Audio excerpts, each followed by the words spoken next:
Hello everyone, so welcome back to a new video. So आज हम बात करने वाले हैं अपने सुपरपोजिशन थ्योरम के एक क्वेश्चन के बारे में जो कि थोड़ा कॉम्प्लेक्स है दिखने में, पर इसे सॉल्व कर लेंगे। थोड़ा बस लॉजिक की थोड़ी ज़रूरत पड़ेगी इसमें।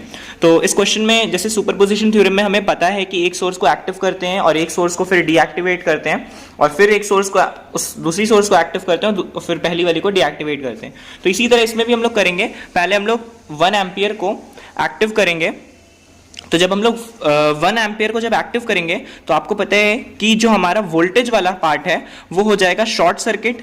तो वोल्टेज वाले पार्ट को हम लोग शॉर्ट सर्किट कर लेंगे, मतलब ये कुछ इस तरह से हो गया। और ये शॉर्ट सर्किट होने की वजह से ये सारी वैल्यू सेम रहेंगी, इनमें कोई भी आपका इफेक्ट नहीं आएगा। ठीक है, 5 सॉरी, और ये J4 ohms। ठीक है, अब देखिए यहां पर आपको करना क्या है, ये करंट सोर्स है। अब आपको पता है कि करंट डिवीजन रूल आपको बहुत अच्छे से पता होगा कि करंट डिवीजन रूल कहता क्या है कि करंट अगर यहाँ पे फ्लो की है ना, तो इस दो हिस्से में डिवाइड हो जाएगी। तो जब ये दो हिस्से में डिवाइड हो जाएगी तो हमें अगर इस ब्रांच का करंट निकालना है, सपोज कर लेते हैं इस ब्रांच को हम लोग आई डैश करंट अज्यूम करते हैं। तो आई डैश क्या हो जाएगी, टोटल करंट आई टी लिख लेते हैं उसको, into resistance of opposite branch divided by total resistance R T लिख लेते हैं। ठीक है, तो यहाँ पे रेजिस्टेंस ऑफ ऑपोजिट ब्रांच क्या है, टोटल करंट क्या है ये देख लेते हैं। तो टोटल करंट हमें पता है 1 एम्पियर है, तो यहाँ पे सिंपली 1 एम्पियर लिखते हैं into resistance of opposite branch. मेरा करंट अगर यहां हम निकाल रहे हैं तो ऑपोजिट ब्रांच मेरे लिए ये हो गई, तो सिंपली यहां लिख देंगे J, क्योंकि 1 है तो उसको लिखने की जरूरत नहीं है। उसके बाद टोटल रेजिस्टेंस क्या है RT, तो वो हो जाएगा 1 प्लस ये वाला। इनको नहीं लेंगे क्योंकि अभी करंट मेरी यहीं की बात हो रही है, तो यहां पे लिख सकते हैं हम लोग 1 प्लस J। तो यहां पे जो मेरी I डैश की वैल्यू आई वो actually I J upon 1 plus J, है ना, J अपॉन 1 प्लस J। अब यहां से हम लोग V की वैल्यू निकाल सकते हैं। तो V क्या होता है, I इंटू R, है ना।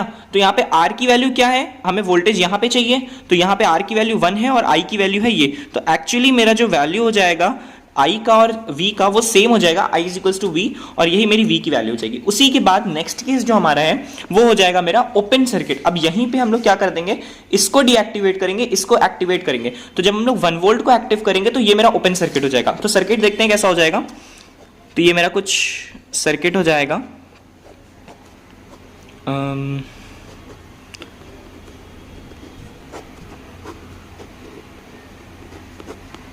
1 volt minus J5 ohms, J4 ohms, J1 ohms, 1 ohms। अब हमें चाहिए वोल्टेज यहाँ पे वोल्टेज चाहिए, इससे कोई मतलब नहीं है, ये मेरा सीरीज में हो चुका है इसके साथ, पर इसको अभी भी अलग बनाएंगे। अब देखो, तुम्हें अगर पता होगा कि वोल्टेज मेरा पैरेलल जो होता है वोल्टेज वो सेम होता है, पर सीरीज में वोल्टेज डिफरेंट होता है। तो मतलब अगर 1 वोल्ट यहां मिल रहा है तो यहां पे भी 1 वोल्ट और यहां पे भी 1 वोल्ट मिलेगा। क्यों, रीजन ये है कि ये भी पैरेलल है, ये भी पैरेलल है। ठीक है, अब अगर दोनों पैरेलल है तो दोनों में 1 वोल्ट हमें मिल सकता है। ठीक है, अब हम क्या करेंगे, सिंपली करंट निकालेंगे यहाँ पे, क्योंकि यहाँ में पता है कि 1 वोल्ट मेरे पास है। तो यहाँ पे जो इस पूरी ब्रांच में जो करंट होगी मेरी यहाँ पर, क्योंकि करंट सीरीज में सेम होती है, ये भूल जाओ, ये सीरीज में, तो करंट पूरे में सेम है।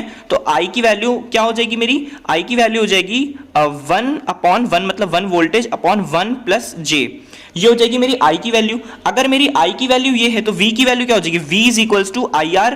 I की वैल्यू कितनी है, 1 अपॉन 1 प्लस J, और R की वैल्यू कितनी है, 1 ohms, 1, तो 1 अपॉन 1 प्लस J। अब आपके पास दोनों वोल्टेज आ गया, V1 प्लस V2 कर लीजिए, इसको V1 मान लीजिए और इसके पहले वाले को V2 मान लीजिए। तो ये आपका हो जाएगा 1 upon 1 plus J plus J upon 1 plus J। Thank you so much for watching this video.